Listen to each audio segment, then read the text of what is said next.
A tear reaches your chin before you can hide it. You wipe it away, but the person across from you has already seen everything. In less than 3 seconds, a drop of salt water has turned a private feeling into a public signal. Other animals make tears. Their eyes need moisture, protection, and a way to remove irritants. Animals also call out when frightened, injured, or separated. But humans are the only species known to shed visible tears because an emotion became too large to keep inside. That is a bizarre ability. At the moment you feel threatened, rejected, or overwhelmed, your eyes blur the world, your face changes, your breathing breaks into uneven bursts. You become easier to read and less prepared to fight. Crying looks like the worst possible survival tool until you notice what it does to everybody else in the room. Start with the liquid itself. Your eyes are never truly dry. Basal tears form a thin film over the cornea every time you blink. That film keeps the surface smooth, carries oxygen and nutrients, and helps produce a clear optical image. Without it, the transparent front of the eye would become damaged and vision would deteriorate. Then come reflex tears. Cut an onion, catch smoke, or get dust beneath an eyelid, and sensory nerves trigger a flood. The purpose is mechanical. Dilute the irritant and wash it away. These tears can pour down your face, but they say nothing about grief. The eye is cleaning itself. Emotional tears use the same plumbing for a different event. A conversation ends. A funeral begins. A child is found safe. Music reaches a memory you had not touched in years. The lacrimal glands release visible tears without dust, smoke, or injury to the eye. The trigger is inside the nervous system, while the signal appears outside the body. The 3 categories overlap in chemistry, and emotional tears are not a magical toxin leaving the bloodstream. The stronger evidence is simpler. Tears change a face. They make an internal state visible from across a room. In 2009, psychologist Robert Provine and his colleagues tested this with a strange manipulation. They digitally removed tears from photographs of crying people. The faces remained identical in every other way. Without the tears, observers had more difficulty identifying sadness, and some faces became emotionally ambiguous. Add 2 wet lines beneath the eyes, and the meaning snaps into focus. Here is where it gets stranger. Tears do not only say that you feel something, they also change what another person is prepared to do. Studies of crying faces find that visible tears increase the perceived need for support. Observers see the tearful person as sadder, more helpless, and less aggressive. The liquid works like punctuation on the face. It says that the expression is not anger preparing to strike, it is distress asking the social group to come closer. Evolutionary biologist Hasson proposed that this cost is part of the message. Tears impair vision. A person who cannot see clearly is less able to attack or defend. Displaying that handicap can act as a credible signal of submission, need, or trust. You are not merely announcing vulnerability. For a moment, you are physically demonstrating it. That idea fits a species whose survival depends on other people. Human infants arrive unable to feed, move, or regulate themselves without care. Long before words, a baby's cry recruits an adult through sound. Visible emotional tears appear later in infancy, adding a signal that can be seen even when the voice is quiet. As the child grows, the same channel remains available for pain, reunion, frustration, shame, and relief. But that does not mean every tear is a calculated request. The signal can work without a conscious plan. Your face communicates before you decide what to say. Blushing reveals social discomfort. A trembling voice reveals arousal. Tears reveal that your usual control has been exceeded. And this is the part almost nobody tells you. Crying is not guaranteed to make you feel better. The familiar idea of catharsis, release the tears and relief automatically follows, does not hold in every setting.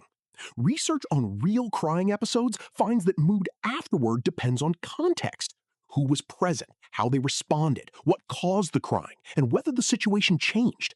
Cry in front of someone who responds with warmth, and the episode can end with connection and relief. Cry in front of someone who mocks, ignores, or punishes you, and the same visible signal can deepen shame. The biology opens a channel. The social world decides what travels back through it. The cause does not even need to be sadness. People cry at reunions, victories, weddings, and moments of awe. Those events look opposite on the surface, but they share one condition. Emotion has exceeded the body's usual way of keeping the face composed. Tears mark intensity before they mark a specific category. The smile, posture, voice, and situation tell the observer whether the overflow is grief or joy. That flexibility makes tears different from a sentence. A sentence can name the reason and conceal the intensity. Tears do the reverse. They reveal intensity while leaving the reason open. The person watching has to lean in, read the rest of the face, and ask what happened. Crying turns emotion into a social problem that another human can help interpret. That explains another odd fact. People fight tears hardest when they do not trust the room.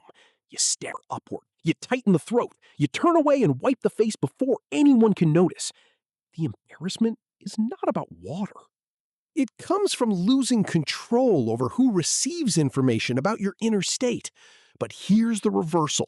A signal of weakness can create strength, the level that mattered most to human survival, the group.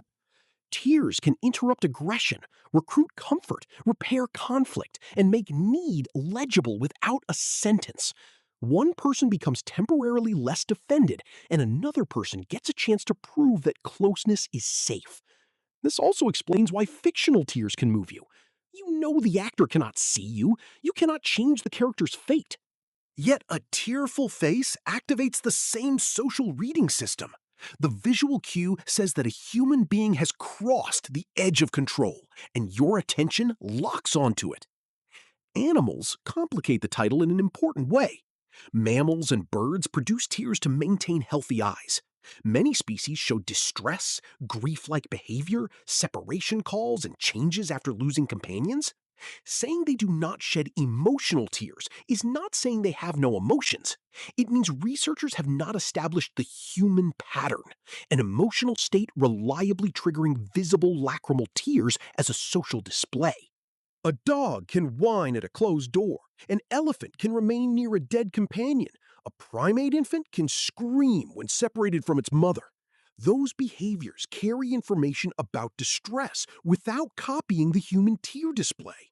The distinction matters because emotion and expression are not the same thing. Two species can experience powerful internal states and route them through different signals: sound, posture, scent, touch, or movement. Human emotion reached the surface of the eye and became readable at a distance. That route is quiet. A shout can summon an entire group and reveal your position. Tears can address one person sitting across a table. They remain visible after the voice stops, holding the signal on the face. In close human relationships, that silent persistence can be more difficult to ignore than a spoken request.